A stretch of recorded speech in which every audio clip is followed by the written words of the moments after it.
Thanks everyone for joining the PricePlow podcast. Today is January 25th, 2023. I'm super excited because we're here with, of course, Ben and Mike from PricePlow, but Scott from Spins. Scott Dicker, we both spoke at Supply Side West on the sports nutrition, what was it, regrowth and rebound panel. We had a really awesome discussion, and afterwards we were just like, we gotta keep doing some other stuff. So super excited to have you on the podcast. I'd like to start off with maybe a little bit of an intro of like where you come from and how, what you do exactly at Spins, and we can kind of take it from there. Yeah, thanks so much. Really appreciate you having me on. It was a great panel at Supply Side, but it was never long enough when we talk about sports nutrition. So really excited to continue the conversation.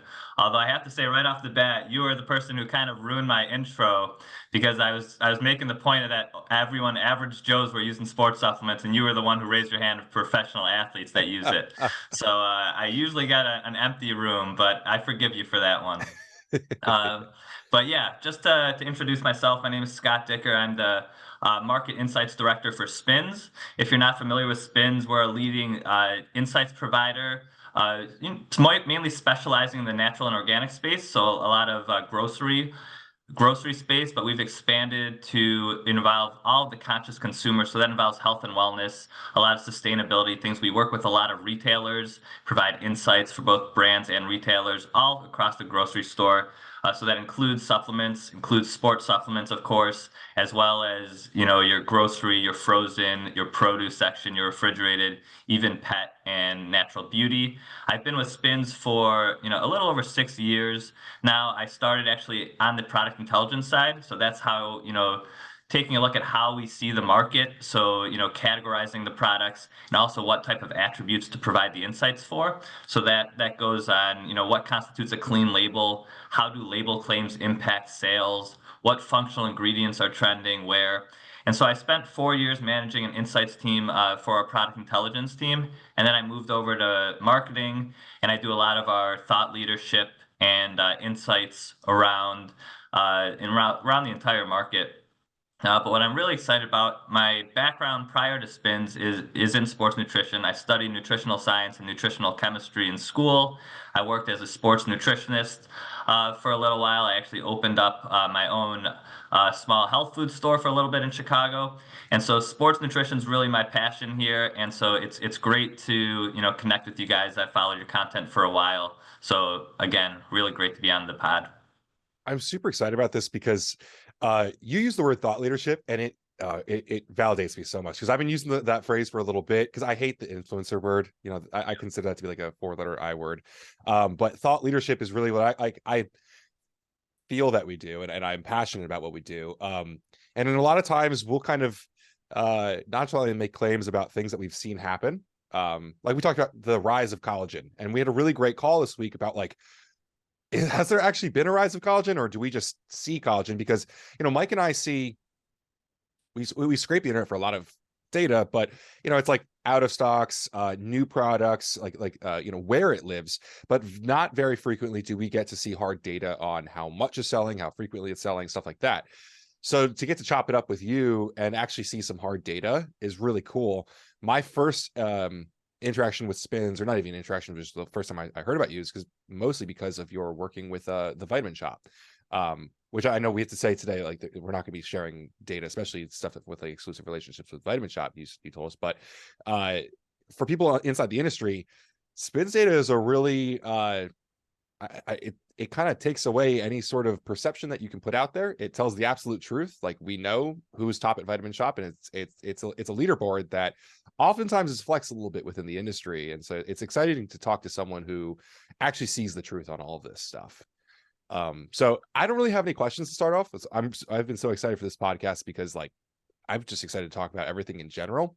But I guess Mike, if you don't have any specific questions. Well, so yeah, just to back it up, I mean, the reason we contacted Scott right after your presentation, we're like, hey, we got to get this guy on the podcast. But I hit you up specifically to give me a quote regarding collagen sales, because we're writing an article on collagen. And I just had a quick bullet point. Like, I basically said, hey, everyone's seen the rise of collagen lately. And I was like, I'm kind of making a claim that I really can't cite. And I like citing lots of sources, So I was like, I'm pretty sure this is right, but how about we get to the authoritative source to show us that, yes, there has actually been a rise in collagen, not only like dollar value sales because there has been inflation, but also like unit sales and everything. So we had a good talk with you, and you did provide us a pretty good quote and a little bit of data. I don't know if you want to repeat that or anything. But in general, and this wasn't just at like one particular place, it's in general, a lot of Amazon data, especially, you have seen that. So we might as well just jump in there, and then we'll dial it back to talk about other trends going on and just chit chat.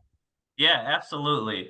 And collagen, I admitted this to you guys on our last call, and I'll admit it in front of your full audience. I was wrong on collagen a few years ago. I thought it was going to be more of a fad than a trend. It has really proven to be the opposite. It's a trend in the industry. It's really benefiting, and I believe, I'm just looking at it up. It's up over 20%, over the last 52 weeks in cross channel. So that's the multi-outlet plus the natural channel. And it's kind of flat on Amazon, but most things are kind of flat on Amazon. We could get into that a little bit, not because people are stopping shopping on Amazon, just that obvious caveat, but because of the huge growth that we've seen the past couple of years, things are kind of returning to baseline. And so collagen is a really cool one. There's a lot of great brands out there that are really doing a good job, both in the education and in the marketing of it. Vital obviously, is atop the leaderboard, but there's also brands like, Garden of Life has a great collagen product, Ancient Nutrition. And so you're seeing it's really benefiting from increased distribution and even increased distribution within a store. So like I walk into Target, I see Vital Proteins in like the cosmetics section. And so this gives, especially in brick and mortar, this gives collagen the opportunity to hit customers who are never walking in that protein powder aisle. And so collagen, because of the multiple ways it can be marketed, really, the sky is the limit for the growth of it, because people are taking it for beauty, people are taking it for hair, skin, and nails, which we know are segments that have been popular for a while. And now you're also catching, the athletic audience from it for joint health. I know there needs to be a little more education, because some people are taking it like it's a protein powder for recovery, and that's probably not the best use for it. But nevertheless, people are still taking it for that.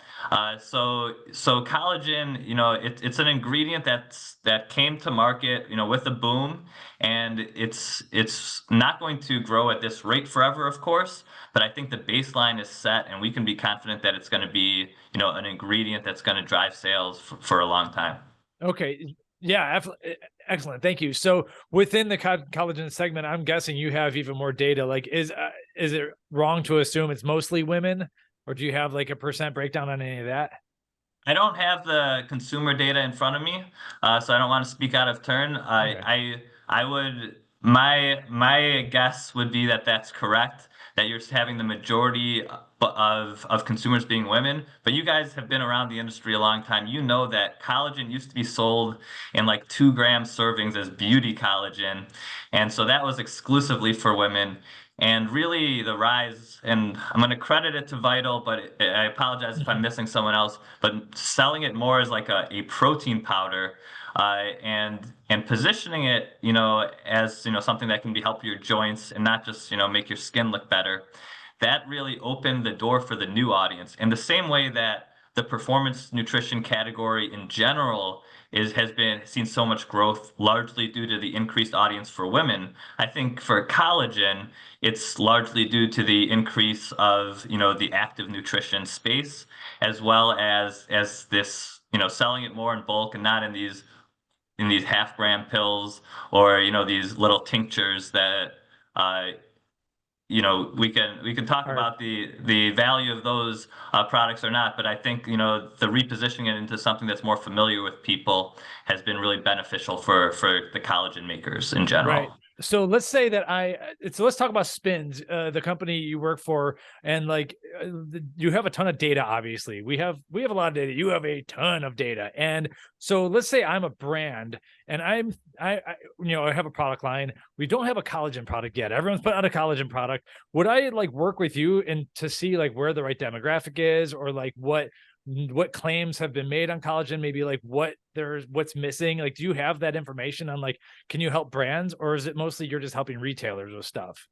We work with, thanks, first of all, thank you for asking. That was not a planted question. It was not, But, no, I'm kind of getting curious, like, who's your customer? Like, yeah, so we work both with brands, with retailers, and we work with them. We get their POS data in exchange. We provide also product intelligence so they can identify white spaces. They know what brands to bring in. They know what's trending. A great example is if they know that through our product intelligence, they sell a lot of keto products, and then they look in their baking mixes and they have no keto products. That here's a great opportunity to bring in some keto pancake mixes or whatever it is.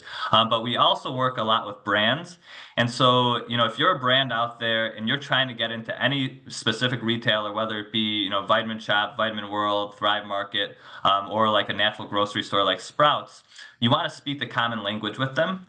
So you want to understand, to Ben's point earlier, one, how are you really doing in their store? Because they have the data. So there's a joke that everyone's number one, and Yeah. everyone goes to their retail meeting. They're the number one, this or that, when they apply enough filters on it. But the retailers, they have the data source. They usually have their own hierarchies, or they use the SPINS hierarchy.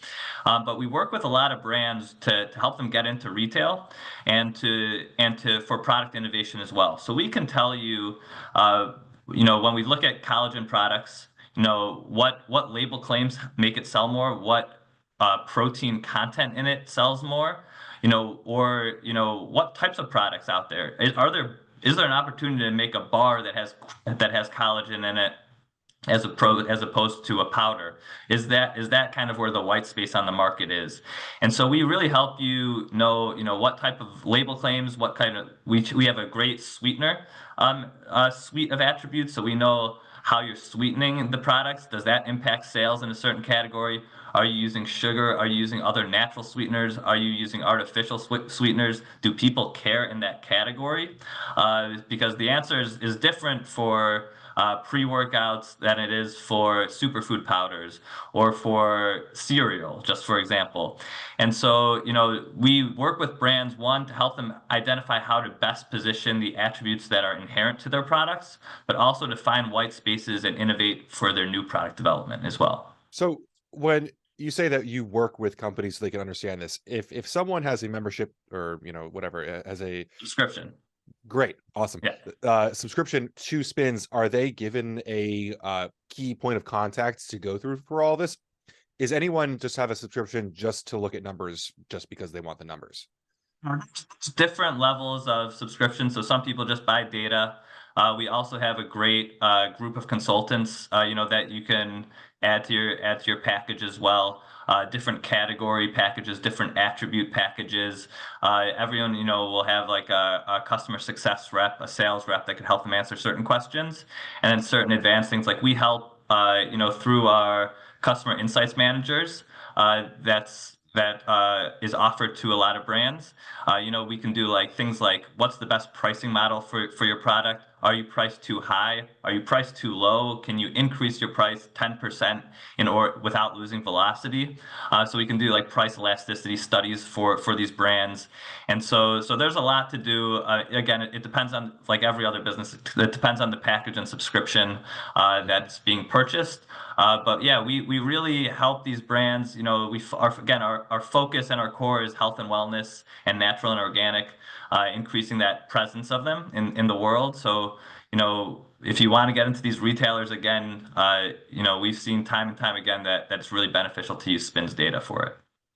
So and this isn't like a very straight question, but it is something I'm very curious about that I'd like to explore. Like when we talked last week about your data versus upcoming trends, there's obviously like, because Mike and I work so close with ingredient providers, we'll know about ingredients that are on their way up before they really kind of make a splash. I'd love to know about how you guys identify upcoming trends, because obviously it has to get to a certain level before you can start identifying it. For instance, we asked about like NMN is a really big ingredient that we're excited about, but really only like maybe half a dozen companies are really moving it. So that's not on Spin's radar yet. Maybe a better question might be to ask what you see right now as the next big trend or something that is rumbling. But could you tell us a little bit about identifying trends in sports nutrition? Yeah, absolutely. And that's a great point. And I also want to say that it's not on the radar. It's just not in the data yet. So a Yeah. lot of times it'll take a few things bubbling up, or sometimes you can see it coming before and get it in the data ahead of time. Like we were the first people, that were coding for plant-based items, way before it became available. CBD, we were ahead of the game on that as well.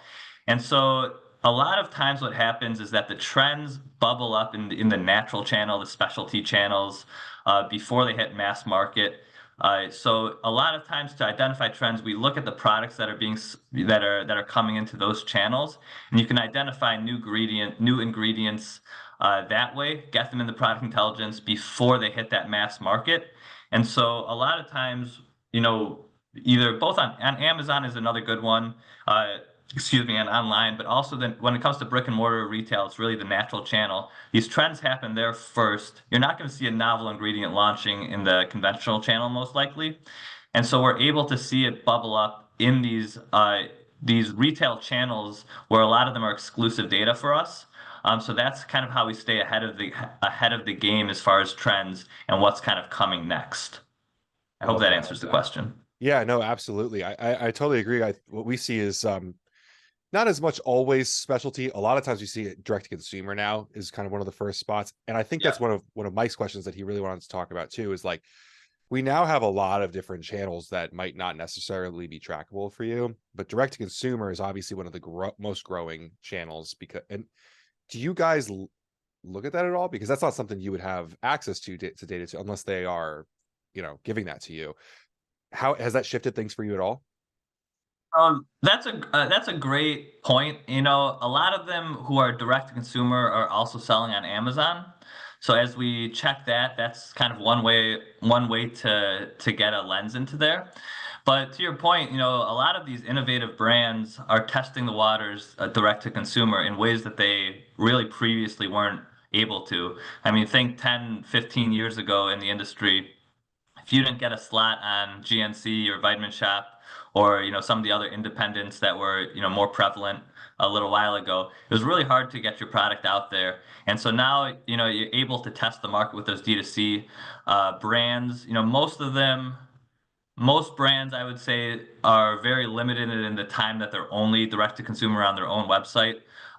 They usually head to either Amazon or some other specialty or natural channel fairly quickly once they've kind of established that, yeah, people probably want our products. So I think that time for those brands to be invisible is usually limited. But that being said, I know, some of the most innovative brands are testing things that are a little outside norm that maybe retailers aren't taking a chance on yet uh, on their own websites. So I'd love to see, are there certain things that you guys have been seeing? As I know you check out a lot of D2C brands. Well, I just think like in the last 3 years, we've watched brands like Ghost or Glaxon, which are, obviously Ghost is very partnered with Vitamin Shop, who you guys do exclusive stuff for, and Glaxon is now a key exclusive partner of GNC. So obviously they are in big box, like you're saying, but they started off very heavily direct to consumer because they can control that channel. They can control. I mean, first of all, they're not giving 30-40% to another company, but they're also going straight to the consumer. They get their emails, they get key data on them that they can come back to anytime they want. They can do abandoned carts, they can do all sorts of follow-ups, and it's super powerful. And especially like you said, you can test a lot of stuff in that market that They get to know their consumers, right? yeah, and you can Yeah. leverage that for a very long time. I love what you're saying because it makes a lot of sense. And even if 25% of someone's business is at Amazon, you can at least weight that and kind of understand what's going on elsewhere. But a lot of these big brands now, I mean, look at First Form. First Form is not on Amazon. They're not on Vitamin Shop, or actually they did a couple key things at Vitamin Shop, but they liked to control their messaging. They like to control their community, and they do an incredible job of that. But if you looked at their Amazon, you might think it's kind of disappointing. Yeah, so you'll see that for brands always, like, one channel isn't going to tell the whole story, but they all want to grow in every channel. And so what's really interesting is the strategy. To your point, it's different on their direct consumer. They know who's coming to their website, who's checking out their socials, what those people are interested in, but is there an opportunity for them to sell to the Walmart customer? Is there, and some of them, to your point, you mentioned a few of the brands, they do something different in store versus, what they offer on Amazon.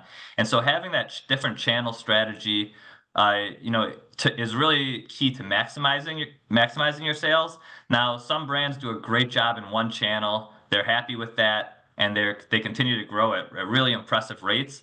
And there's certainly nothing wrong with that.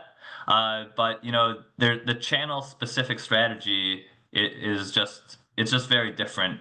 If you want to grow out your natural channel or your mass channel or your convenience, we've seen so many of these brands. I know we talked about it briefly. How many of these sports nutrition brands are now in the energy drink space, looking to get into convenience stores and things like that. So it's just a different. The different channel strategies are just key for everyone. The same products aren't going to do well in Target as they are on your own website always. And so I think it's just understanding what your goals are. Where do you want to sell? Are you spreading yourself too thin by getting into all of these? So, that distribution strategy is just something that has to be really thoughtful. It's also just a different monster in store, for instance, Ghost is testing a completely different sized protein in HEB right now in some small select places, which is super economic for consumers. And if normal consumers who are used to 2 and 5 pound proteins walk in and they see like a 1.35 pound protein, it's different and it's odd, but in that channel that may work incredibly well. And they also are treating their shelves much differently than a GNC would.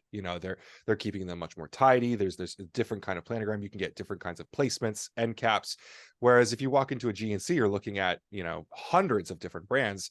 You walk into an HEB, there's only a few brands, and some things are going to jump off the shelf a lot differently.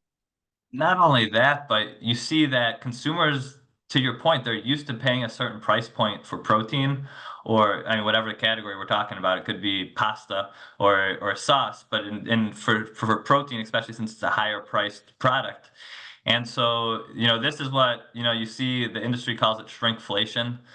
So, they sell it for the same price point, but lower the amount in there. So, you see 6-packs becoming 4-packs, 2-pounders becoming, 1.4 or whatever it was. And so, but this way the consumers are comfortable paying that price for a product. And so there's not as much sticker shock as, if they kept it as a 2-pounder, but their price increased by 10% or something like that. So that's certainly, we've seen a lot of brands, sometimes it's not always the best for consumers when they get that bag of chips that has 20 less chips in it or whatever the category is, but it's definitely a way to keep customers seeing a price that they've been comfortable paying for a product. Yeah, Mike's brought this up a few times with stick packs. Like, I was just gonna bring up stick packs. Well, okay, first off, to slightly defend shrinkflation, companies got to do what they got to do when the dollar's been beaten down and everything. I will take shrinkflation with the same formula over having the formula disappear and then they bring in that bag of chips with some Frankenfood weird GMO ingredient that's completely different. Like that I think is an abomination. I think customers should demand consistency. That's also why we like open formulas and everything. So if shrinkflation's going to be it, then it's going to be it. But yeah, so then I was going to ask just in general if you've seen the trend towards stick packs. We're seeing a lot of that, a lot of it driven by the hydration put in a water bottle type of market, but we're seeing with some other products as well. But then I kind of recently realized, and it was maybe on like Ben's LinkedIn or someone's where I was like, these stick packs seem like a kind of a crafty way of reintroducing a product that was formerly in a 25 or 30 serving tub into a 20 serving stick pack bag. So I was like, this is a crafty way of doing shrinkflation. I kind of want to call out. It was actually on BMI Sports' LinkedIn. Who posted that? It was the owner. Whatever. Ryan. Okay, so yeah. But you're right. It's a great way, but it's not just to make it a 20 serving instead of a 30 serving, but it also changes the value proposition. So it's, more portable, more convenient for people to take places. And over the years, you've seen stick packs have kind of a varying degree of success within categories. It's interesting because I think, to your point, hydration is one you don't really see. Well, I guess you do see them, but they're not as prevalent in like the tubs as a pre-workout tub or a BCA tub or something like that. Although now that I think about it, there are a few big brands that are doing that. But so in that sense, it's working well. But but maybe hydration's an outlier because hydration also works well in tabs, and tabs hasn't caught on in a lot of other categories as well. So you see Noon really, they do a great job with their tabs, and I know they have a variety of product lines now, but their still core is that hydration tab. And so, will we see the sticks of protein powder or pre-workout really carve out a large market share? I'm not so sure about that. I probably would say no in the near future. My prediction. But there's certain categories or brands who do it well, that changes the game for everyone, though. I think it's funny because you were saying like you don't really see hydration in tubs as much. Like I love hydration tubs because I work from home. Like it's convenient for me. I don't have to worry about it. Stick packs for me, I always make a mess. Like there's always little ripped off ends left somewhere, and it is what it is. I would prefer a tub, but the thing about it is like if I saw a pre-workout in a stick pack, I'd be like, all right, that's a little bit ridiculous, like whatever. But in a hydration, like no one bats an eye at all. Like no, that totally makes sense for whatever reason. And I deal with it because right now almost every single hydration product that we get is in a stick pack, and I guess it's convenient because I leave them in my gym bag and I always have one with me. I throw them in my bag that I travel with, and like I'll be stuck in like Denver, Colorado on a layover, and like, oh, I have this hydration stick. It's awesome. But overall, the actual category of hydration itself is growing really well, that we're enjoying as well. And that's one that I wanted to ask you, like, are you seeing that as well? Because sometimes we see things and we're like, oh, this is definitely growing, but we also kind of live in little bit of an echo chamber where we work so much with specialty and specialty consumers that, the early adopters that we're with might be purchasing more of it. But one of the things I love about talking with guys like you is like you actually see the big picture. You see the Vital Proteins, the First Forms, the big brands for what they actually do in numbers wise. Yeah, so I'd like to touch on a few of those things. One, you got me thinking. I remember how, for pre-workout stick packs, that's how all the samples would come in, at least, though. Yeah. And so it just brought me flashbacks of having my water bottle where I couldn't pour in the stick pack, had to make a funnel out of like a piece of printer paper and to shake it all up in there. So those are some good times to get to try out all the new pre-workouts, even though a quarter of it would land on the ground. And so you're never getting the full serving. Although I used to have problems with them. They would always put a serving and a half in those stick packs. So it was impossible to measure, but you would always get a little too much caffeine. But anyways, shifting back to hydration, you're right. And hydration is one of the ones that we saw, going back to a previous point, we saw that booming on Amazon probably a year and a half ago, and now it's taking off in store. So that's one of the ones where you see it happening online first, and then brick and mortar brings in these product lines. And so I'm just checking out the data from December. So as of December, hydration products in store, cross channel, were up almost 100% year over year. So it's continuing to find market share. A lot of it's new distribution points as well. There's a lot of new products and new brands getting there, but the interest is clearly there. But I also want to add the caveat that it's not only active nutrition people purchasing these. So similar to how collagen really benefited from the cross merchandising with beauty, hydration, many hydration brands are benefiting from people drinking them for hangovers, and kind of recovery that way. And so you see, I do have consumer data on this actually, and so you see millennials, especially younger millennials, are really over-indexing it in these hydration products. And so some of that, yes, they're working out more, they're being active more, but I wouldn't write off the fact that a lot of them, are drinking that, as kind of recovery from party more so than recovery from workouts. And so a lot of the brands, they're changing their marketing too to not be so sporty. And it's just like hydration on the go, for whatever you want. Liquid IV is a great example of that. Yeah, Liquid IV is the stereotypical one that I try not to talk about too much because the amount of sugar they have in theirs. But Elements is another one that I look at a lot. Obviously, Huberman is sponsored by him, so like his podcast gets billions of views, and that is always going to drive stuff there. It seems like it is actually getting into the mainstream very well. Like if I have electrolytes in a water, I don't get as much of a weird look as I used to if I had a odd colored water in public. That neon blue water that everyone used to walk around and get those weird looks for. Yeah, totally. Now, like you have packets and powders, and just shows how mainstream health and wellness has become. And so whether it's a packet of emergency or an airborne or one of these athletic based companies making a hydration product, you're right. No one bats an eye on it. They're and no one really even really questions like, why are you drinking that, right? Like they kind of know, like, oh, he's trying to hydrate, he's trying to get his vitamin C if it's an emergency, which is kind of a hydration product as well because there's always electrolytes in there. So yeah, hydration's in a good space. Performance nutrition in general is in a really good spot right now. It's been the fastest growing category in brick and mortar retail for supplements for 2 years in a row, at least. I haven't gone back further than that to check, but it's something that companies and consumers are really looking for. So what you just mentioned, performance nutrition. Like, are you talking about pre-workouts now, or? Performance nutrition includes pre-workouts, hydration products, creatine, kind of that other category. That's a smaller category that doesn't contribute as much to the growth. But those are kind of the three core ones. We do protein powders as a separate category, which is still doing healthy as well. But those are the core performance supplement categories. Gotcha. And intra workouts as well. Does performance nutrition include energy drinks? Because I know that some places will split up energy drinks from like your Ghost Energy versus your Red Bull and Monster. I know that is usually split up a little bit. So we categorize a lot of the energy drinks in energy drinks. And so when I present on sports nutrition in general, I include energy drinks as well as sports drinks. So things like Gatorade or Prime is the new one that's kind of taken off. But as far as like a sports supplements, they're usually not included. Some of the shots are. But most of the canned drinks, I want to say most because if there's a few that are really positioned as pre-workouts, they might be in there.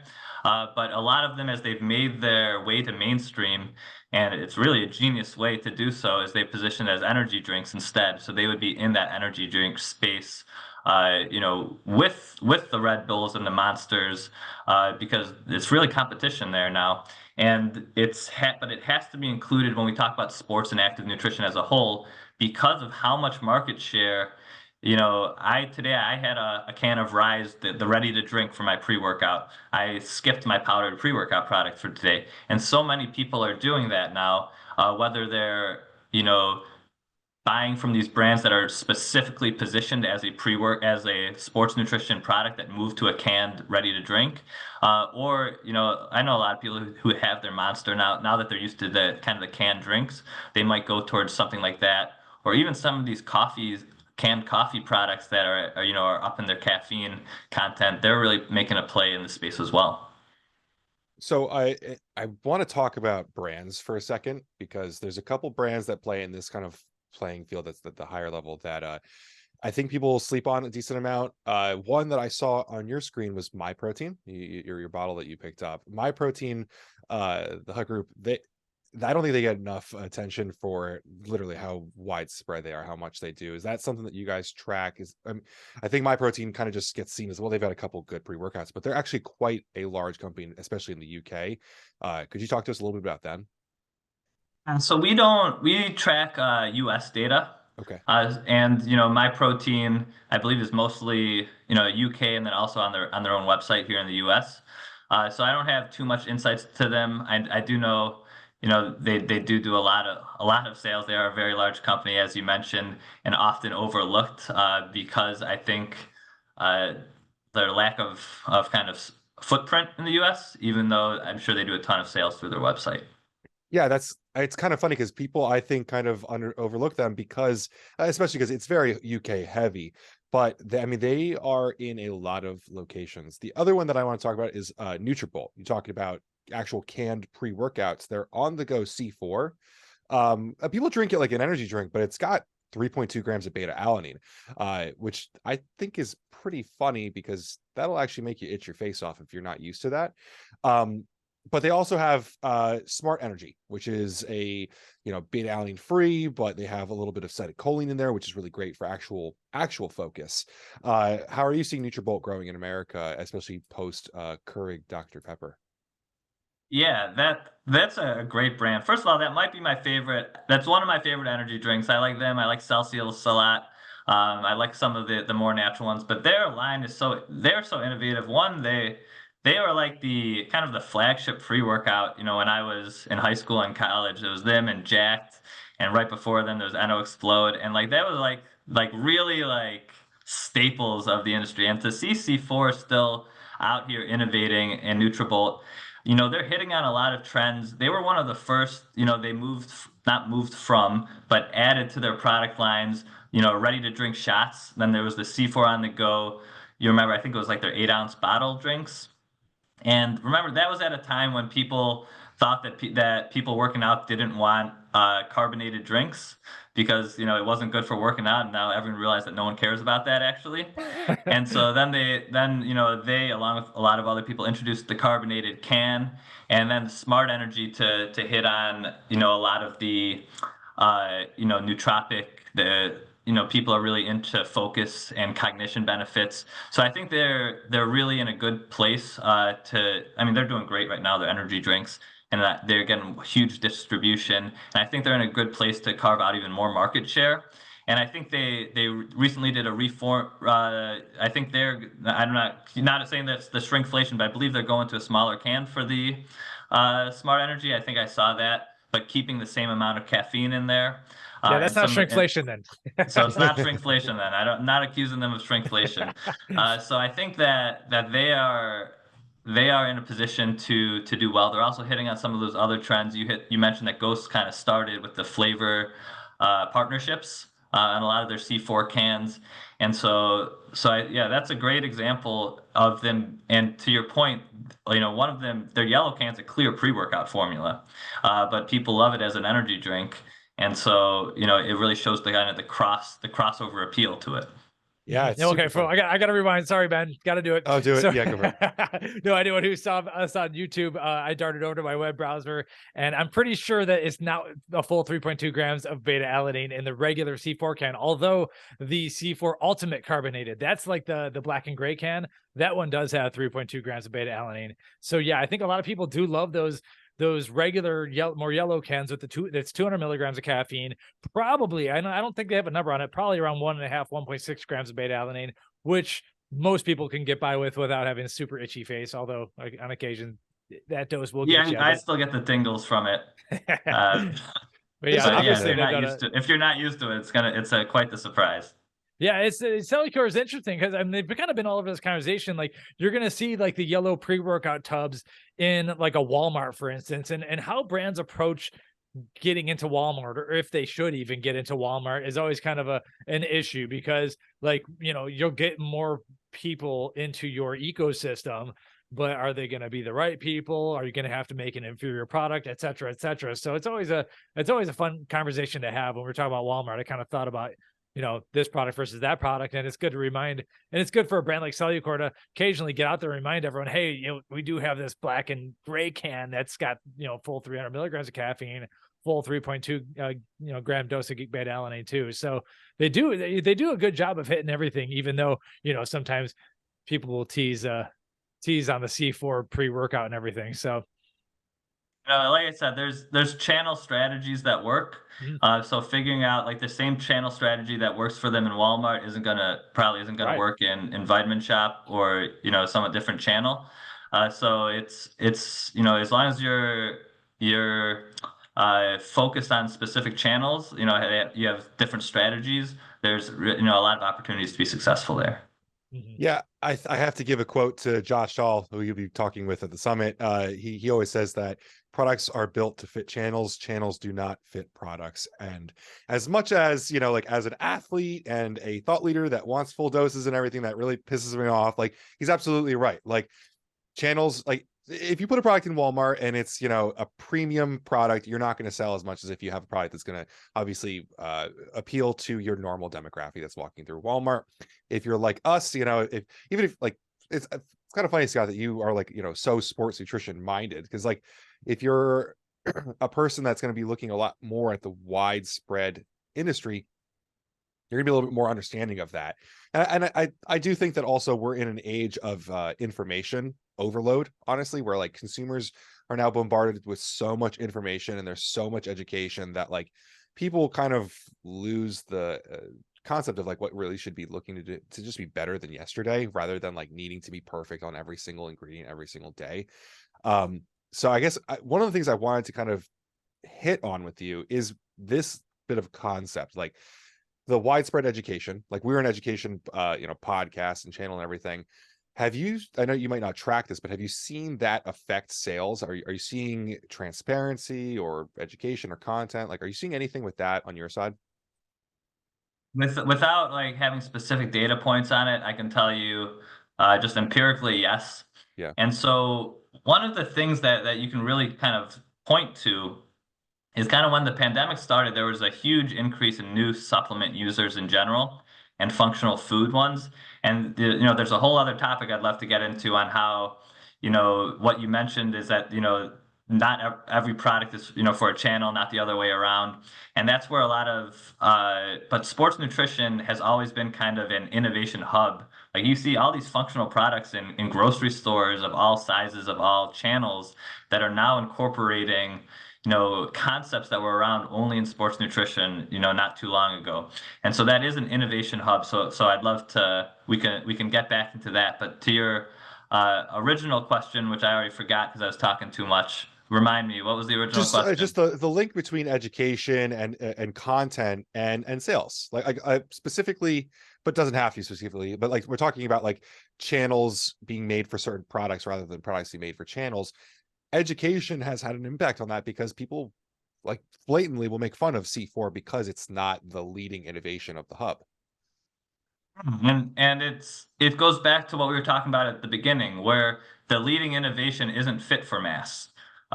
People, like I always talk about, the ingredients that are doing well in mass are going to be kind of that initial ingredient that you think about for a category. So if I tell you, what ingredient do you think about with sleep supplements? You would say Melatonin.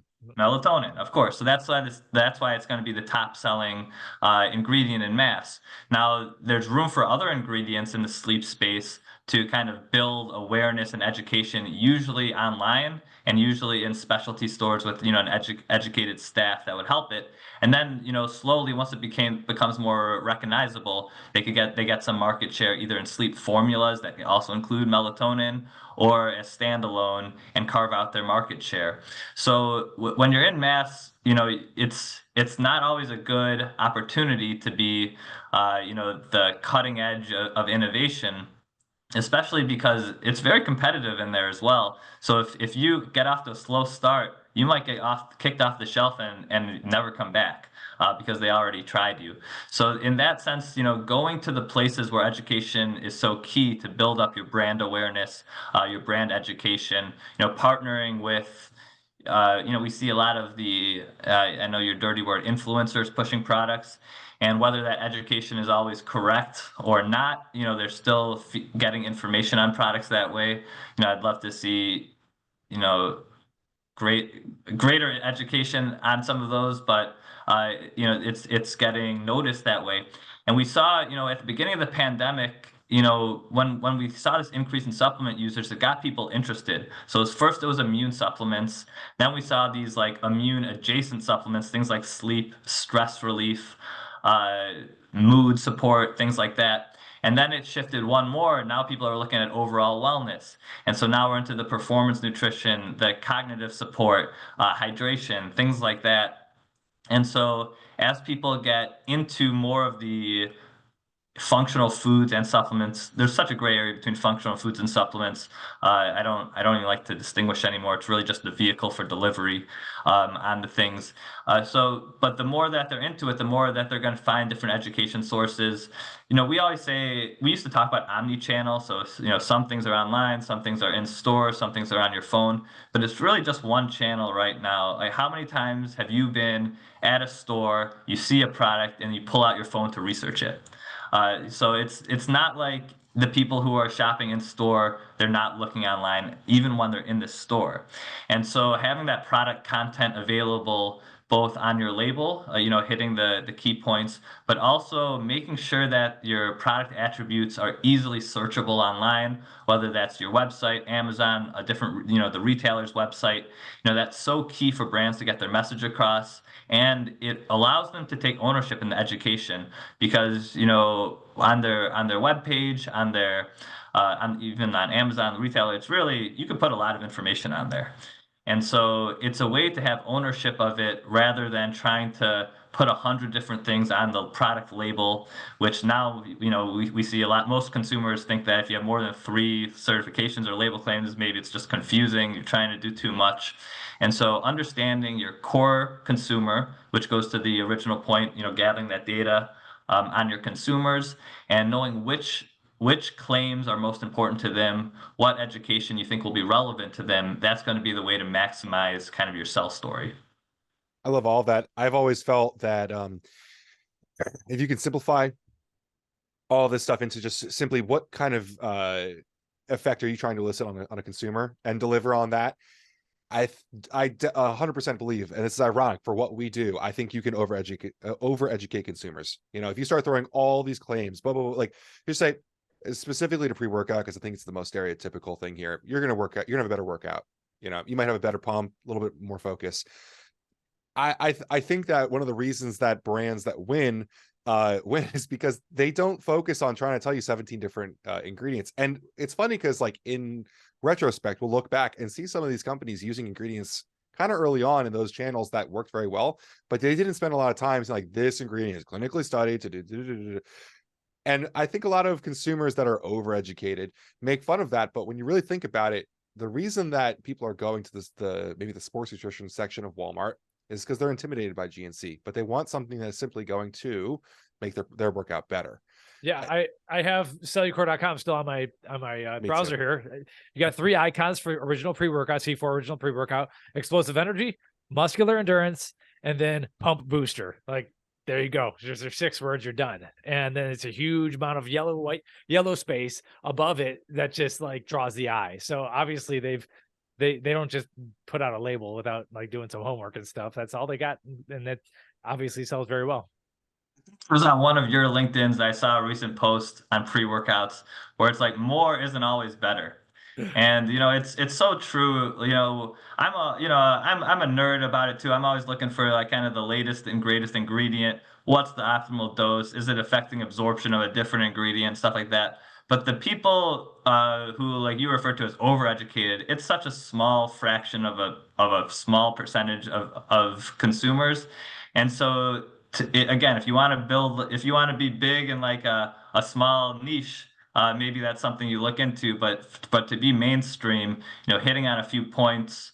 I'm not saying to avoid new and novel ingredients altogether, but it might not be necessary for you to become a top 10 pre-workout, for example. I just think that the goal should be that if you hand this, sketchy white powder to someone and they mix it, they drink it, if it tastes good, it feels good, and it gives them something, like that's going to be the first step.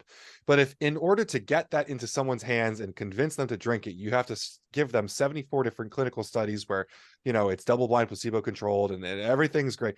It's to me, it's funny because all 3 of us here are nerds and we could talk about in-depth stuff.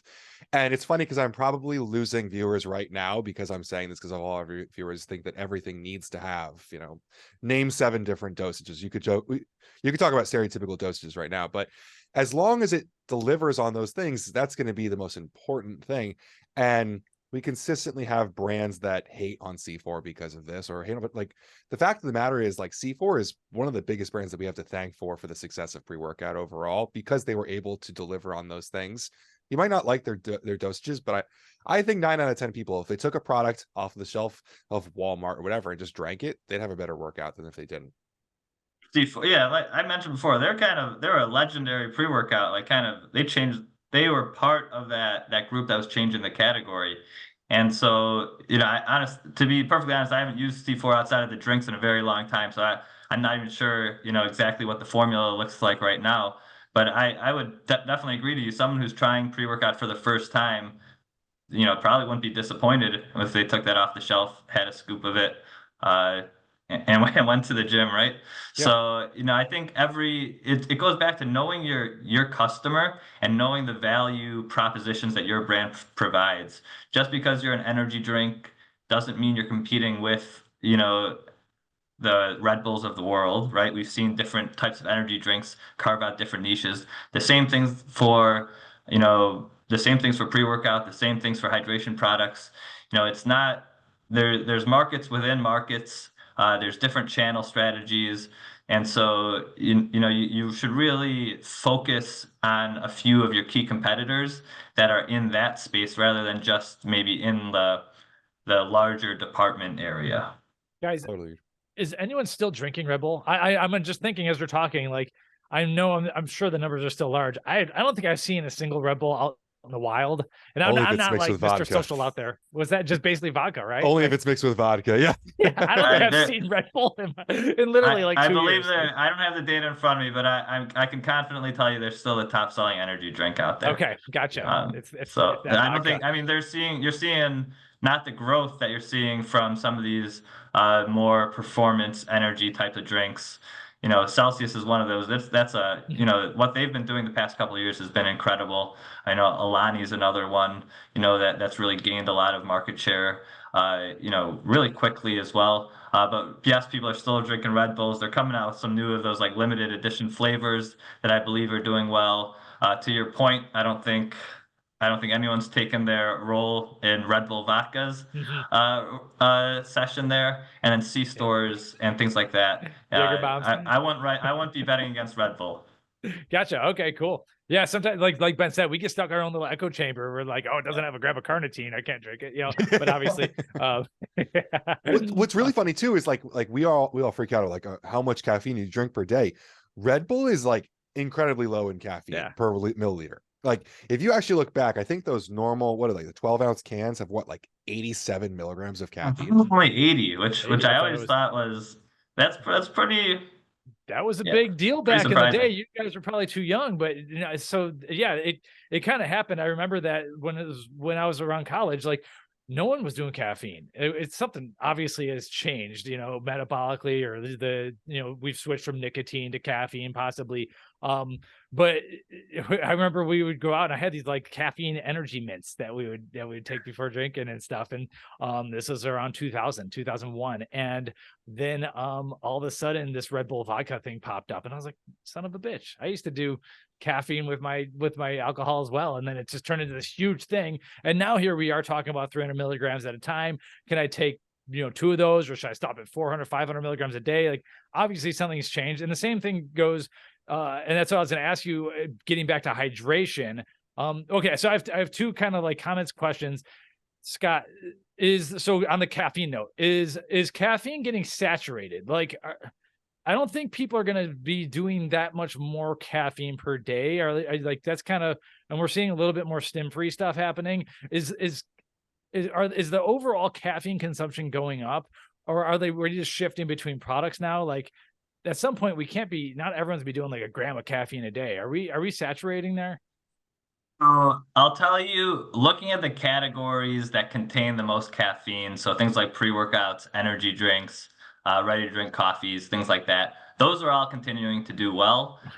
We see, not exclusively, but for the most part, a lot of the entrants are fairly high in caffeine, between 180 all the way up to 300. I don't think you're seeing many mainstream energy drinks or pre-workouts that are going to be mainstream have more than 300, although you guys probably know better than me. That being said, 300 milligrams is a lot of caffeine for most people. That's way too much for me in a day. And so to your point, I think there is an increase in stim-free pre-workouts, but I don't know if I would associate that with them avoiding caffeine or if they're just getting their caffeine from other sources. And so from their pre-workout, they're looking just for different pump ingredients or whatever it is there. And there's a few things. I agree with you. I think we can't just go on drinking more caffeine all the time. One, it's opened up the market and contributed to the market that we're seeing a lot for these rest and relaxation drinks. So that used to be, supplement only, kind of like, again, melatonin, whatever. Now there's a lot of rest and relaxation drinks. I think that's contributed, one, to a decrease in alcohol consumption amongst, millennials and Gen Zers. But also, I think, people are drinking so much caffeine. There's caffeine in, different food products, shots, drinks, pre-workout supplements, hydration plus Coffee, yep. caffeine, protein plus caffeine, this and that. Now the teas are high caffeine, the coffees are high caffeine. Don't forget about regular coffee. And so that, with all that caffeine, people are looking for that kind of relaxation state. That's one of, not the only, but one of the reasons we saw ashwagandha become such a huge ingredient the past couple of years, as something that people were turning to for kind of rest and relaxation. And so, real quick, when you say rest and relaxation drinks, are you meaning actual RTD bottles that have liquid, correct, or powders as well? Okay. Well, both.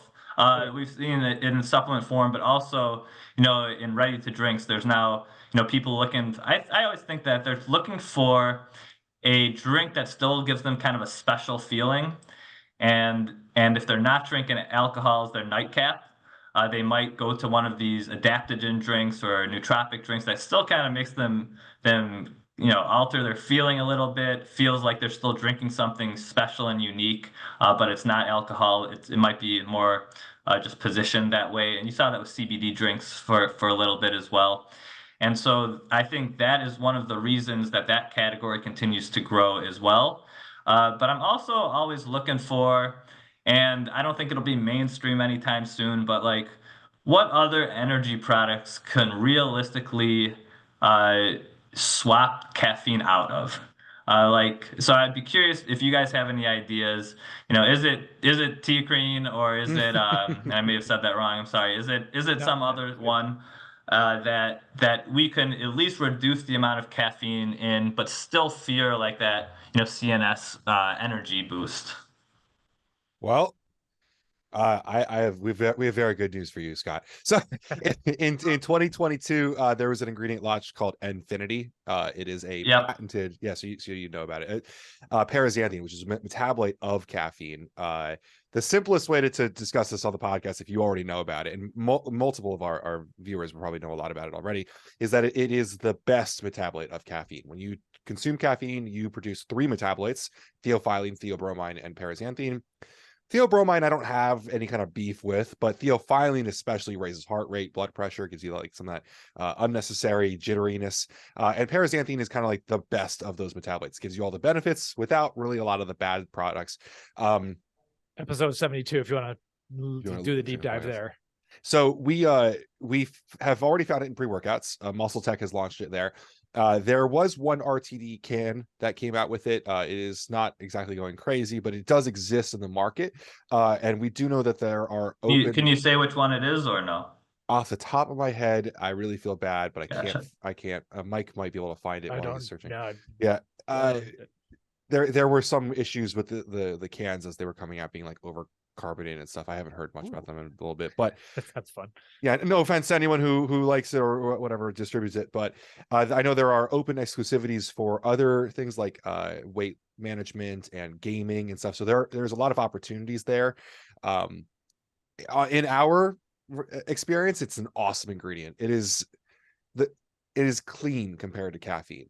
Have you taken it by itself and felt this way, or was it in combination with caffeine as a whole? I've got hundreds of capsules. I love taking this stuff instead of caffeine. And you go back to caffeine and you're like, oh, this is like a dirtier feeling. It's more robust. You feel the other stuff going on.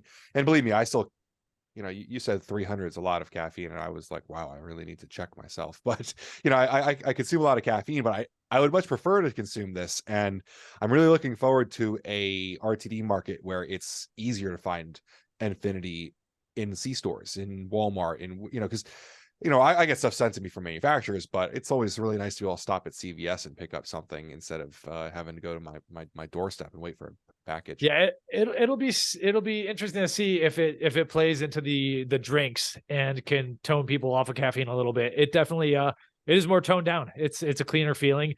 So like if you like a 250 milligram pre-workout of caffeine, you're probably going to want about 300 milligrams of Infinity Paraxanthine. So if you want like similar-ish feelings, but a lot of times you could use it to kind of wean yourself down off the caffeine or not get like it's got a lot of the benefits without the cons. So but as of right now, I'd say it's like definitely, unless you were manually, and it wouldn't be a bad like case study internally for you to like manually create a little category of just here's these paraxanthine based products, and watch the guys at ING2, then you could you probably wouldn't have noticed a blip on your radar just yet, but it would be interesting for you to manually track anything that has that stuff, because maybe there will be opportunities for growth. I'm not sure how the grocery, the shelves, how it's going to work at like a Sprouts, for instance, or if it's ready for that. It'd be curious to know if it's an ingredient that's allowed in grocery products yet, or not. And then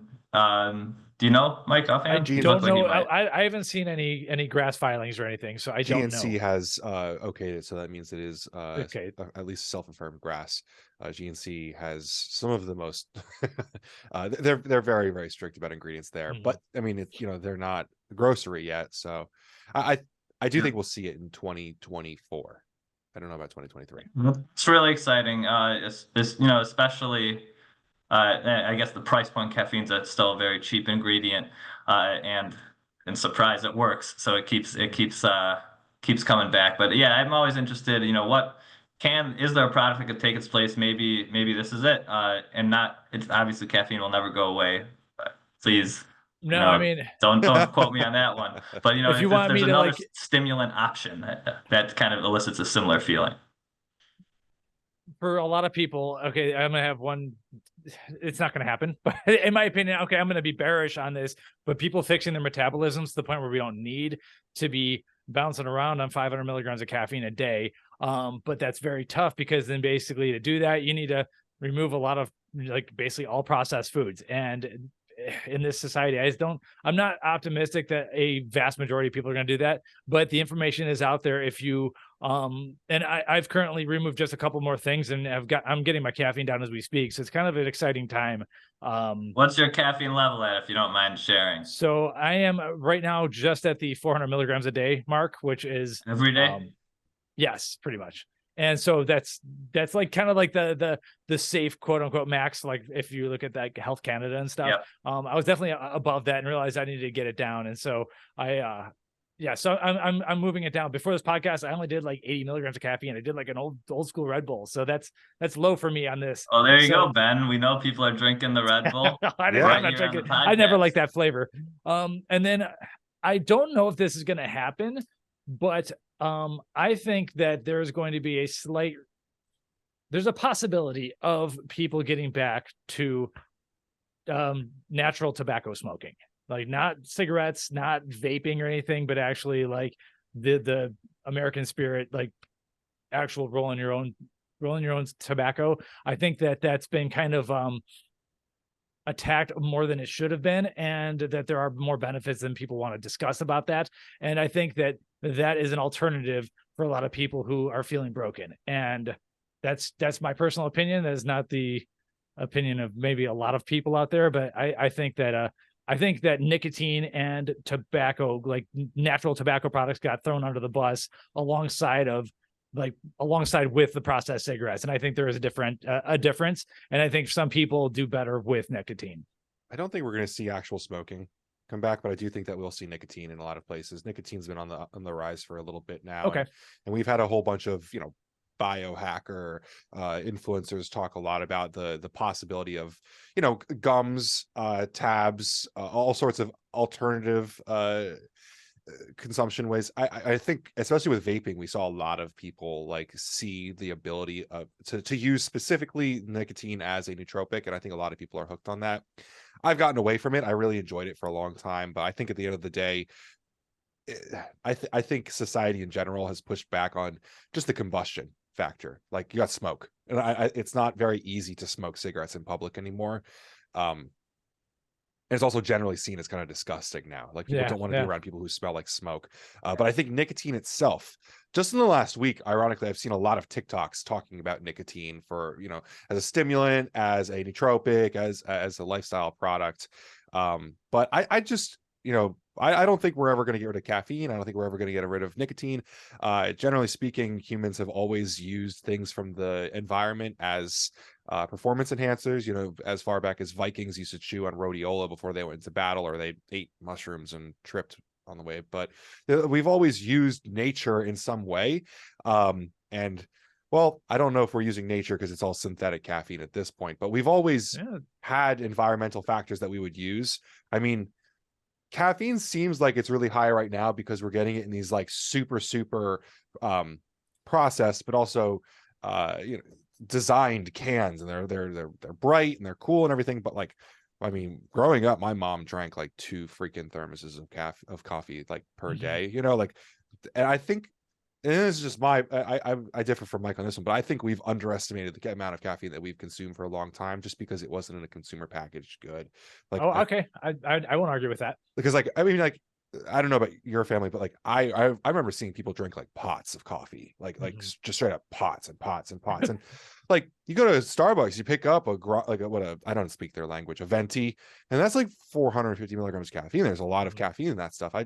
I just think that people haven't considered the amount of caffeine in coffee, because coffee is seen as natural. It's bean water, you can't like count the caffeine in there, but you put it in. I'm looking at this C4 can here, like this, it's bright, it's right. You can see all of it in it. Like, there's no way that's healthy. Look at it, it's got artificial colors and whatever. I think we maybe just didn't have that with coffee. Right. Well, yeah, and so the natural caffeine thing, I think, has definitely made a comeback in a lot of these drinks, like the Ghost, for instance. And I do like that. I want to dig more into like how is synthetic caffeine really made anyway, but there was a whole Rogan episode on that. Yeah, I know. Remember. We wrote about that and so we talked about in Caged Pure Calf article. We kind of linked back to that. I don't really have any like actual studies showing the synthesis. A lot of times you can figure out how things are synthesized by looking at the studies. I don't have anything on that one, but maybe it's out there. But he was talking about it being from natural gas. So like, that's I don't know. Don't quote me on that just yet. But but in 2006, I went to Costa Rica, visit my buddy, and we stayed at the family's home that he was staying at. And this woman, the older Costa Rican lady, she made the strongest coffee on the planet. And like, I didn't see her drink any water whatsoever. She was just drinking this coffee 24/7. Didn't she seem fine? But she drank no water. That was her only liquid, is this strong ass coffee. So yeah, I think you might be right, Ben. So maybe there's no limit. Maybe we're all just speculating. Not for that woman, there wasn't. Well, coffee has a lot of other polyphenols in it, which are very much associated with longer life. And man, I hate this whole like appeal to nature fallacy. But like, when you remove all of that and you shove it in a can, it's just caffeine on its own. It's a very different drug, honestly. I called it a drug. I hate calling. Well, I mean, like, caffeine. We're way off topic, but caffeine is basically, it's chemical warfare by the plants. Like, it's an insecticide for the plants. But like, so a lot of people are like, oh, dude, you're drinking poison. It's like, maybe for the insect it's a poison, but for humans, it's very, very well demonstrated that this stuff increases performance. So in my opinion is like, hey, this is a plant that was smart enough, quote unquote, smart enough to evolve this thing that not only killed the insects, but enticed us to like want to work with it rather than try to destroy it like poison ivy or something. So my screen just went blank, but yeah, so that's my personal take on that with the whole chemical warfare thing. But that doesn't mean we do sometimes drink unnatural amounts of it. Like, if you're drinking a gram a day, yeah, I think it's time to tone down personally, but you don't have to. Yeah, but I think it goes back to trying to bring this full circle. I think it goes back to, it works. People enjoy it. And now they have all these different opportunities, what vehicle they want to deliver their caffeine in, and so I imagine like it gives rise to these other categories. It's not going away, but I do think there's opportunity, and maybe it's in the compound that you mentioned for another stimulant to take some market share for people who are looking to avoid caffeine. But I would like to get your guys, one of the things I'm really bullish on, and I've been talking about this for this year, is that creatine's potential to go mainstream here. I think that with a lot of the research coming out around cognitive health, some of the introduction again to women who have historically avoided creatine because they all thought that they'd be bulky by using creatine. I think all the ingredients are there. Again, it's a very studied, safe, and very studied, effective ingredient. I think all the ingredients are there for this to kind of boom in the mainstream this year. So, our data supports it. I believe it was up 100% in mainstream channels last year, which I think is just scratching the surface. But would love to get your guys' opinion on do you concur with me there? Do you guys feel differently? What are your guys' thoughts? Yeah. I mean, Scott, you might not be familiar with Mike and my dynamic. I'm very much like the social media watch guy, and Mike doesn't spend as much time on like TikTok and stuff. But I saw a lot of trends in 2022 of mainstream consumers talking about, quote unquote niche ingredients. So we saw tyrosine, but we saw a lot of creatine. There was this really wild, weird trend of women sharing that creatine specifically grows your glutes. It was the weirdest thing. It was Go figure, huh? Yeah, and I hated that I had to like talk about this because it's like, I think everyone would be better if we all worked on our glutes. It's literally linked to longevity. But I 100% agree with you. I 100% believe that, and this goes back to consumer education, we are starting to dispel the myth around creatine. Now, like, we would all be a little bit better if we carried a little bit more muscle mass, if we all took creatine. I mean, it's funny because like I still have to say, like, creatine it's not going to wring out your freaking kidneys. It's not going to, log you with water. It doesn't matter what type you take. Monohydrate is going to be the most studied and effective. Like all of the myths I still have to dispel every here and there. But everyone that I know through our channel is taking creatine, and that's becoming a lot more mainstream. I do believe it's going to take a little bit to get it to the point where it's being sold, mainstream, because what I call mainstream is not Scott Dicker's mainstream, obviously, but I 100% believe that. I think that education is disseminating very, very well, and people are starting to not worry about it. But that all being said, last month I was at my state capitol fighting for kids to be able to even buy it. So there are other forces at work for sure. Yeah, my answer is yes and no. So I agree, and it should be, because especially as the agenda is going against meat eating. Let's just call it what it is. If you're not eating 2 pounds, I'm gonna say like 1.5 to 2 pounds, maybe more depending on your size, of actual muscle meat per day, you should be supplementing creatine. And most people are not eating that much, and they should be supplementing creatine. As we get more and more people who are turning towards plant-based diets and low protein diets and nutrient deficient diets, creatine is one of the many things that should be taken. So I think that yes, you should. Now, I will also say though, that if you start seeing it go super mainstream, like I don't think you're ever going to see usatoday.com and CNN.com like flipping after 25 years of attacking this natural molecule. I don't think you're ever going to see them change their ways, and I would think that they are going to continue to attack it. So if you do, and I pray that you do, if we see creatine go mainstream to the point where like my mom is asking me about it at the grocery store, and she's a boomer, and is they're talking about it at their retirement community or whatever, then we have won. And I don't think that's the best thing ever. But don't think for a second that like that the forces that have been acting against us for literally more than 2 decades are going to just turn on a dime. Now the grocery stores might, because they want to make money. They'd rather make the creatine sale than send people to Amazon. But at the same time, when you talk about mainstream, I think mainstream media, and I think these people never change their opinion on creatine.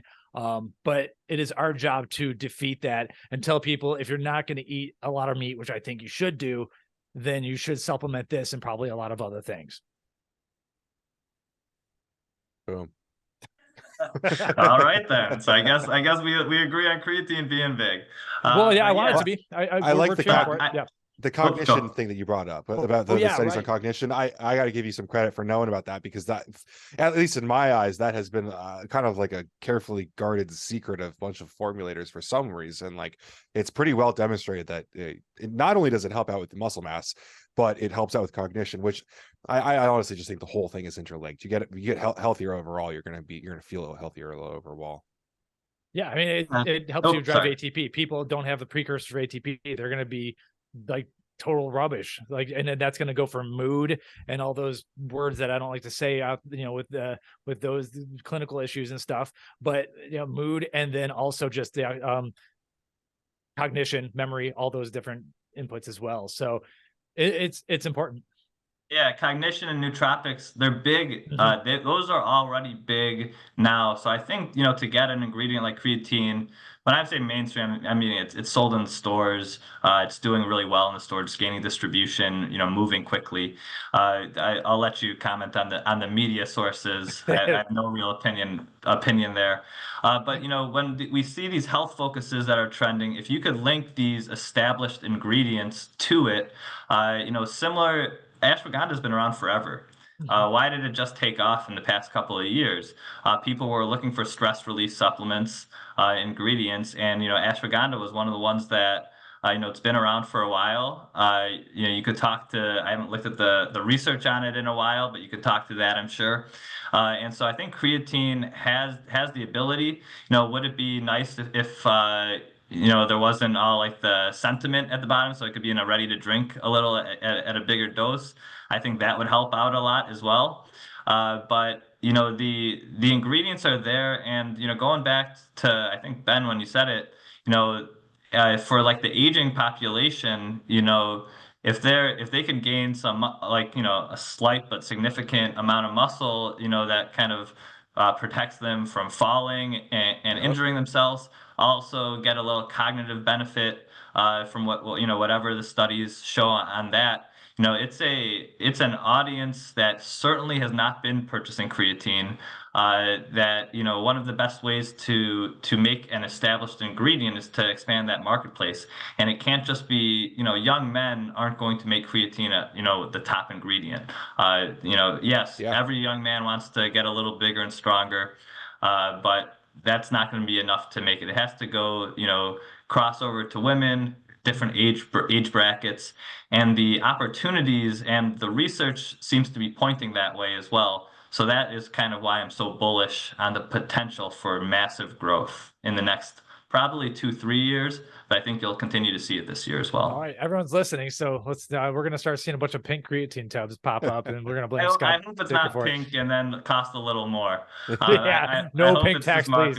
Marketed as creatine, and the education is there that people know. I think a good comparison, and I want to sign this out in a bit, but I do want to make this comparison. Is the other day I posted a fiber supplement. It was a gut health supplement, and someone responded, "What's the difference between this supplement and Metamucil?" Which is a great question, because it was literally psyllium husk and oat fiber, and Metamucil is literally just psyllium husk. And I kind of had a fun little conversation with the guy. Like, it's not that far off, really, honestly. Like, most gut health supplements are not all that innovative anymore. They're kind of just taking what your mom made and maybe adds a little bit of new ingredients and then puts it in a new shiny container called gut health, right? And I think that a lot of kids don't want to take Metamucil, even though, Metamucil will work great for gut health. It will absolutely help with your performance. And I don't think that's creatine is going to be seen in that kind of way until it's marketed like Metamucil. Like, everyone knows that, some more fiber is going to be better for you. At the point where we can finally say, like, everyone knows a little bit of more muscle mass is going to be better for you, and it's not coming from someone who looks like me, we're going to be a lot better off. Because obviously, I love to tell people, like, glute strength is literally directly related to longevity. Like, the amount of muscle that you have in those kinds of areas is going to help with longevity. The amount of muscle mass in your neck, for every, I think it is pound of muscle that's put onto your neck, directly relates, I think, to 20% reduction in concussion rate. Like, muscle overall protects you from falls. It protects you from a lot of damage. And the problem is that guys that look like me are the only people talking about this. We need, like, people on ABC or whatever that are just normal people saying, like, we all should be training a little bit. Not going to do it. Yeah, well, but hey, I'd love to be wrong, because it would be great for public health. Yeah.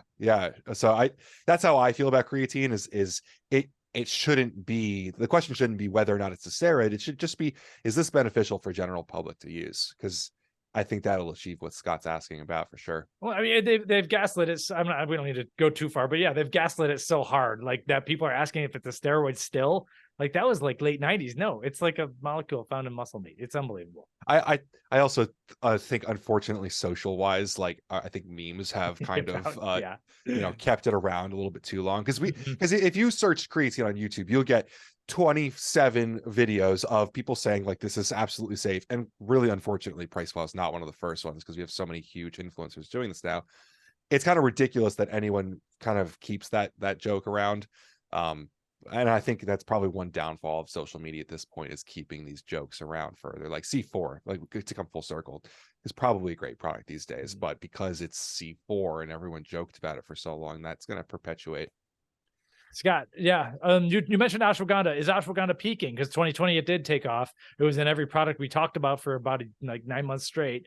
Do you see it peaking?